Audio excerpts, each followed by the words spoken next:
Picture this. You're sitting at the dinner table. It's maybe 7:30 p.m. on a Tuesday. Yeah, finally sitting down. Exactly. You've been on your feet all day. And for the first time in maybe 14 hours, you're actually looking at your family instead of a job site or a client file. Or the dashboard of your work truck. Right. And then right at that moment, your phone buzzes. It's a number you don't recognize. Ah, yes, the ultimate dilemma of the local business owner. Do you answer it and step away from your life again? Or do you let it go to voicemail and just risk losing a massive job? It's brutal.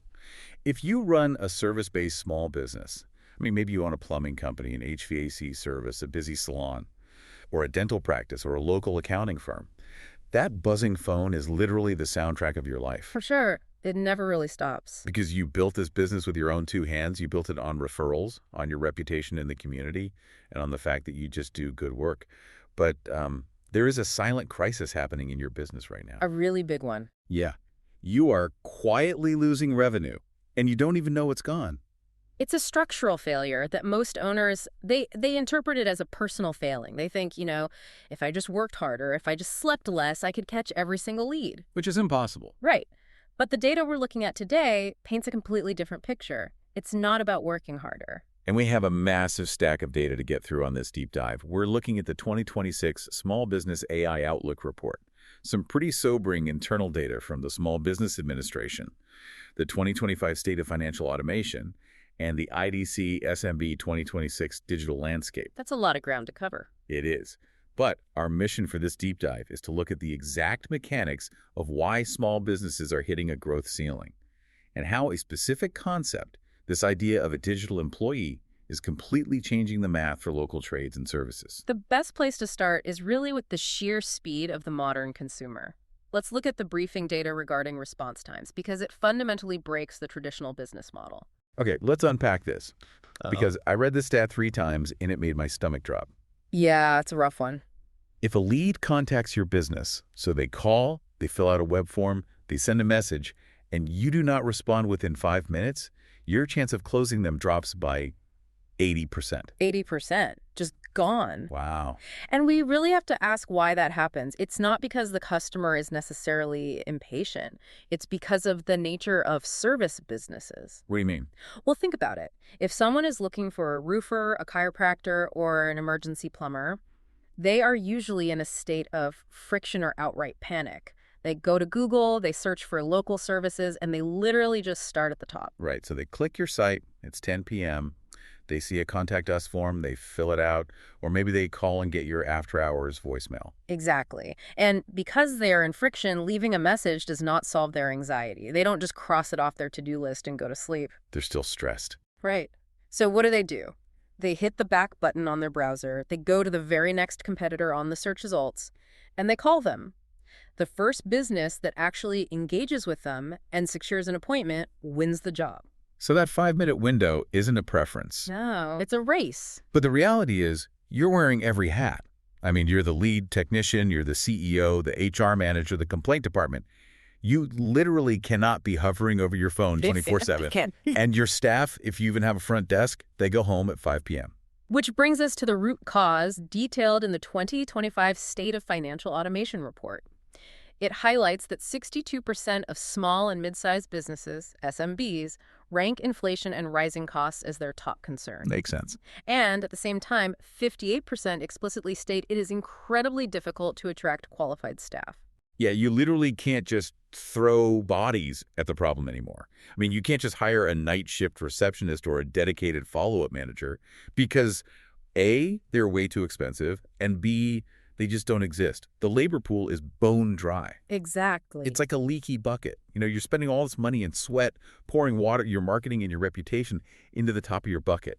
But missing a single 10 p.m. phone call because your team went home at 5 p.m. is a giant hole in the bottom of that bucket. If we connect this to the bigger picture, it means the business is running the owner. The Small Business Administration confirms this, noting that owners are spending massive amounts of their own time on repetitive, manual administrative tasks. Like what specifically? Data entry, returning voicemails, trying to decipher messy handwritten intake forms. All of that pulls them away from actual customer service and growth. So we're talking about a psychological shift here. We have to move from thinking about, time-based service to system-based service. That is the perfect way to frame it. Because if your business relies solely on your physical time or your staff's physical time to answer a question or book a calendar slot, your income is permanently capped by the clock. When human availability is the bottleneck, growth just stops. And this is where the shift is finally happening. The 2026 Small Business AI Outlook Report shows that 57% of SMBs are now investing in AI to break this exact bottleneck. Okay, but they aren't doing it the way massive corporations do, right? No, not at all. They are demanding extreme pragmatism, with chatbots being the most common tool. Like 84% of adopters are using them, and on average, an SMB worker saves 5.6 hours a week using AI. But I have to play devil's advocate here. Because if I'm a hardworking guy running a landscaping crew or I'm managing a local accounting firm during tax season, my tolerance for new tech is zero. Completely understandable. I don't have an IT department. I don't know how to code. The idea of setting up some complex AI system sounds like a second full-time job I just don't have time for. And that skepticism is entirely backed up by the IDC 2026 Digital Landscape Report. SMBs are rejecting complex platforms. They are moving completely away from experimentation. They just want it to work. Exactly. They don't want a dashboard they have to log into and configure. They are demanding highly pragmatic use cases that deliver measurable ROI instantly without a learning curve. So if they aren't building these complex tech stacks, what are they actually doing? How are they fixing those missed 10 p.m. phone calls without having to become software engineers? They are adopting what the industry is calling a digital employee. Okay, here's where it gets really interesting. Yes, specifically AI chatbots and AI-powered reception desks.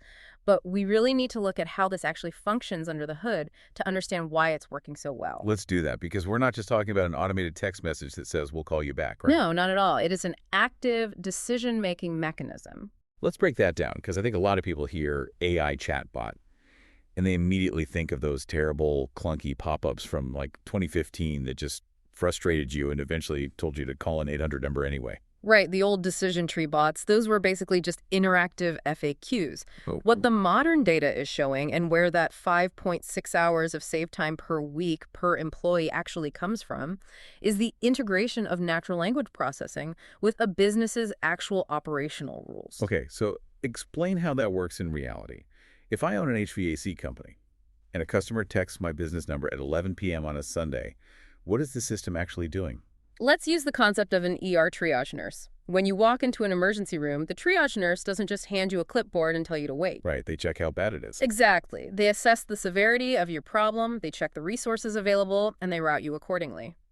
An AI reception desk does the exact same thing for your business through a process called automated lead scoring. Okay, lead scoring. What does that actually mean for a plumber or a roofer? It means the AI reads the intent behind the customer's message. If the customer texts, "My water heater is leaking all over my basement," the AI recognizes words like leaking and basement and flags this as a high-priority emergency lead, like a 9 out of 10. Oh, wow. Conversely, if they text, "I'm looking for a quote to upgrade my bathroom sink next spring," it scores that as a low-priority 3 out of 10. So it's not treating every message the same. It's actually making a business decision about who needs attention first. Precisely. But here is the critical part. It doesn't stop at scoring. For that leaking water heater, the AI immediately replies within seconds, completely beating that 5-minute window we talked about, acknowledging the emergency. And then what? It then accesses your customer relationship management software, your CRM. Which is really just the digital Rolodex and history of your clients, right? Exactly. It checks to see if this is a new customer or an existing loyal client. Then it looks directly at your live calendar and it says, "I understand you have an emergency. I can have a technician at your house tomorrow at 8 a.m. Would you like me to lock that in for you?" Wait, hold on. My schedule is chaos. If I run a dental practice, a routine cleaning takes 45 minutes, but a root canal takes 2 hours. Right. If I'm an electrician, swapping a fixture is an hour, but rewiring a panel is an all-day job. If an out-of-the-box AI is just indiscriminately dropping appointments into my Google Calendar, it's going to double book me or completely wreck my routing. How does it know what it's doing? That is the exact hurdle that previous generations of technology just couldn't clear. The current AI reception desks operate on parameter-based booking. The system doesn't guess. So you have to teach it. Well, when it's set up, it is fed your specific operational rules. It knows that a leaky pipe requires a 2-hour block and a routine maintenance requires 45 minutes. It reads your calendar securely, looks for the appropriate contiguous blocks of time, factors in the buffer times you've established for driving or prep, and only offers slots that actually work for that specific job type. So it's literally acting as a dispatcher. It's looking at the board, seeing a 2-hour gap on Tuesday afternoon, and placing the high-priority job right there. And it does this while you are asleep. When you wake up, the job is on the board, the customer's information is fully captured in your system, and the customer went to sleep knowing their problem was handled. They didn't call your competitor. That completely reframes the ROI. It's not just about saving the front desk person a few hours of data entry. It's about capturing revenue that was actively walking out the door to the guy down the street. Nucleus research backs this up heavily in our sources. They show an $8.71 return on investment for every $1 spent on these types of automated customer relationship systems. That is a massive multiplier. And it doesn't come from saving printer paper. It comes from the fact that a digital employee operates without fatigue. It systematically patches that 5-minute response window, securing leads that human latency naturally drops. Okay, so if the technology is this capable, the obvious question for the listener is, how do I get this?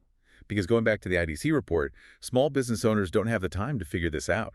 If the goal is a done-for-you solution that plugs these leaks, who is actually doing it?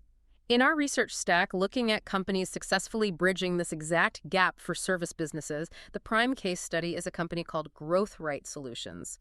They've built the exact architecture we are talking about. GrowthRight Solutions. Okay, so they aren't just selling you a piece of software and wishing you luck. No, and that's the differentiator the market is demanding right now. GrowthRight Solutions provides an AI chatbot and an AI-powered reception desk that acts as that dedicated digital employee. So it's completely handled for you. Yes. It is a managed, done-for-you system built specifically for the realities of local trades, salons, medical practices, and professional services. So they handle the integration. They make sure the AI knows the difference between the 45-minute dental cleaning and the 2-hour root canal. Exactly. They set up the parameters so that the AI operates within the very specific guardrails of your business. It answers every call immediately. It captures every lead from your website. And it engages in that intelligent back-and-forth conversation we talked about. Yes, it follows up automatically if a lead goes cold and handles the appointment setting or rescheduling. Wait, rescheduling too.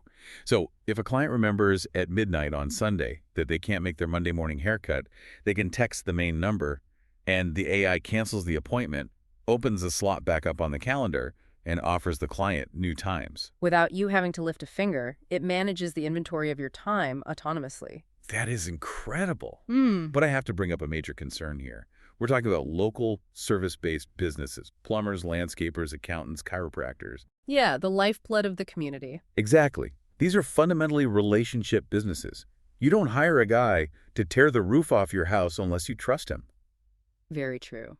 So if I hand the front lines of my customer interaction over to a digital employee, aren't I risking the human touch that built my company in the first place? It is the most common and arguably the most important hesitation owners have.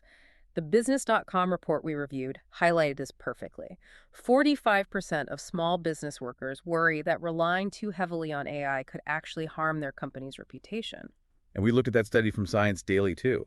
It showed that when businesses use AI to write overly personal, empathetic emails, like pretending to care about a customer's family or personal struggles, it actually destroys trust the second the customer realizes it's an algorithm. Right. People hate feeling manipulated by a robot pretending to be their friend. It's creepy. The perception gap is very real. But this is where the deployment strategy of something like GrowthRight Solutions is so vital. It is about understanding what a customer actually values in a moment of need. Which is what? Action. The digital employee does not pretend to be the owner.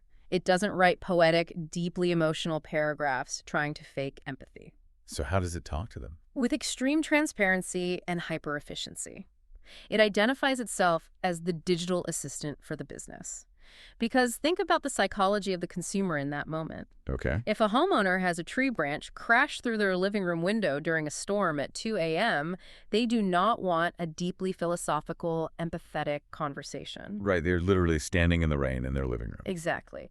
The most empathetic thing a business can do in that moment is respond in 4 seconds, confirm that an emergency crew is available, and lock in the ETA. Wow, yeah. Speed and reliability are the empathy. By handling the logistics flawlessly and instantly, the AI reception desk proves to the customer that your business is highly organized, utterly responsive, and capable of handling their crisis. That makes total sense. Transparency builds trust. If the AI says, "I'm the scheduling assistant for Smith Roofing. I see you have an emergency. Here's our first available slot," the customer's just relieved. The system works. They don't care that it's code. They care that help is coming. And we have to look at what happens downstream.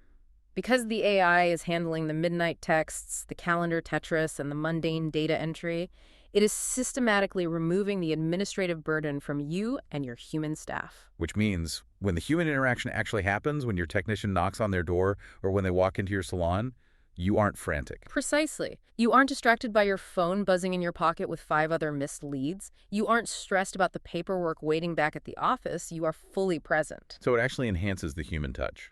The AI doesn't replace the human touch. It absorbs the administrative friction so that your human touch can actually be premium and focused. It's like having a hyper-efficient night manager. They go in, catch every single loose ball, set up the stage, handle all the logistics, so that when you arrive in the morning, all you have to do is shoot the layup. The heavy lifting of coordination is already done. And that coordination happens every single day without fail. Yeah. No sick days, no holidays, no getting overwhelmed because 3 people called at the exact same time. It's a permanent expansion of your business's capacity to serve your community. Let's really bring this home for the owner listening to this right now. You know exactly what it feels like to end a 12-hour day, sit in your truck, and realize you still have 4 voicemails to return, and you're probably too late on 3 of them. A terrible feeling. What would it mean for your business and your family if every single call was answered, if every lead was followed up on intelligently, and if every loyal customer got what they needed before they had to ask? Any hour, any day. It changes everything. That is not some Silicon Valley pipe dream anymore. That is exactly what a digital employee does. Every day, without fail. It's the transition from surviving your business to actually directing it. The technology exists, the done-for-you systems are available, and the ROI is proven. The only variable left is whether an owner is willing to let go of the administrative steering wheel. So what does this all mean? Stop letting your hard-earned reputation leak out of the bottom of the bucket because of missed calls and slow follow-ups. You don't have to keep wearing every hat. You really don't. Here is our direct call to action for you today, based on everything in this deep dive. Book a free discovery call with Growth Rate Solutions today. Go see exactly what your specific business looks like with a digital employee running in the background. See how it handles your specific calendar, your specific leads, and your specific community. And as we close out today's analysis, I want to leave you with one final thought to mull over. We spend so much time worrying about whether technology will make local businesses feel less human. But look at the trajectory of the data. Over the next 5 to 10 years, the most human-centric, highly referred local businesses won't be the ones that employ the most humans to push paper. They will be the ones whose humans are entirely freed from busy work by their digital counterparts. Are you ready to let the business run itself so you can go back to running your life? It's time to take your time back.